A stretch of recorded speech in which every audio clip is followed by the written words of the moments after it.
Kaixo egunon ikasleok, gaur ikusiko dugu bataz besteko aldakuntza tasa tarte batean.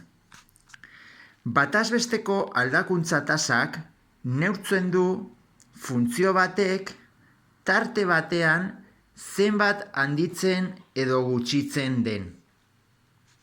Adibidez, baldin badakogu horrelako funtzio bat, f isa berdin 3 isa berbiken 2, hau da parabola bat bigarren mailakoa delako, irudikapena hau izango litzateke. Orduan, eskatzen digu zein den bataz besteko aldakuntza tasa -1 eta 2 tartean. Bai? Hau da, zenbat igo edo jaitsi den funtzio hau -2 bat eta 2 artean, bai? Bueno, horretarako aplikatu behar dugu horrelako formula. Hau da, fb ken fa zati b ken a.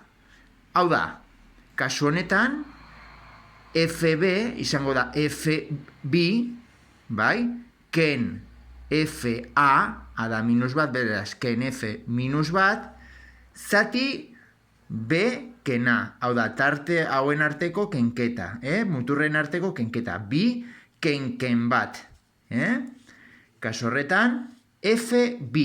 fb ze izango da, ordezkatzea funtzioan, fb. fb da, 2 ber 2 lau, 2 der 3, 12 ken 2, 10. f-1.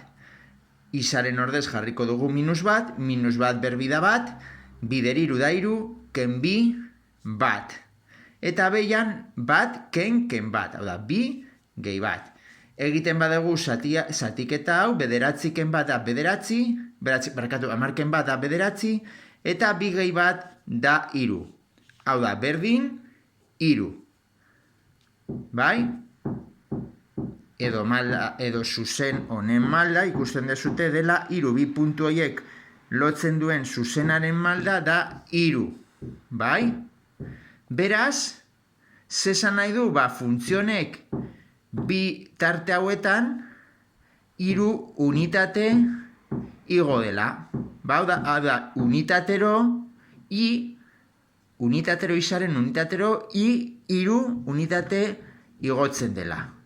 Bai? Hori da aldakuntza tasa. Zenbat igo den 2 tarte hauen artean funtzioa. Bai? Beste adibide bat. Adibidez, aurkitu zein den funtzionen bataz besteko aldakuntza tasa. Adibidez, egingo dugu 1-5 eta 5-8 tarteen artean. Bai? Hau da, 1-5 tarteen artean, ikusten dugu irudia, eta f5,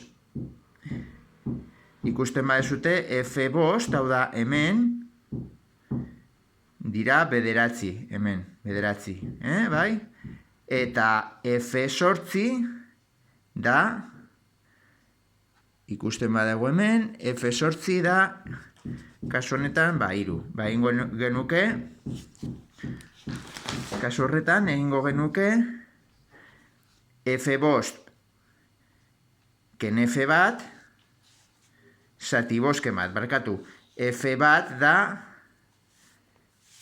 6. Hau da, 9 ken 6, eta behian da 5 ken bat.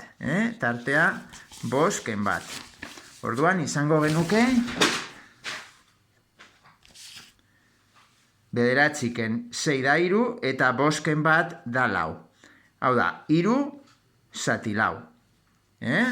Hau da, funtzioa 5 eta 1 artean igo da 3 laurden. Bai? Hemen daukazute 5-8. Gauza bera, f8 ken f5 eta behian 8 ken 5. Ikusten dezutenez, f8 izango lizateke 3 eta f5 da 9. Bai? Eta behian 8 ken 5 da 3. Beraz, 3 ken 9 da -6 eta zati 3. berdin minus bi.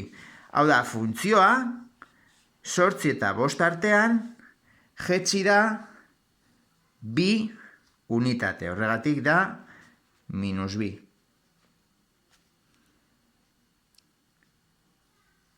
Bale, edo zuzen honen malda, bi puntu hauek, hau da, 5 eta 8 tartea lotzen duen malda da minus bi. Bai, ikusten duzunaren malda, eta hemen 3 laurden, zuzen honen malda. Bale? Bueno, hau da, bataz besteko aldakuntza tasari buruz jakin behar dezutena.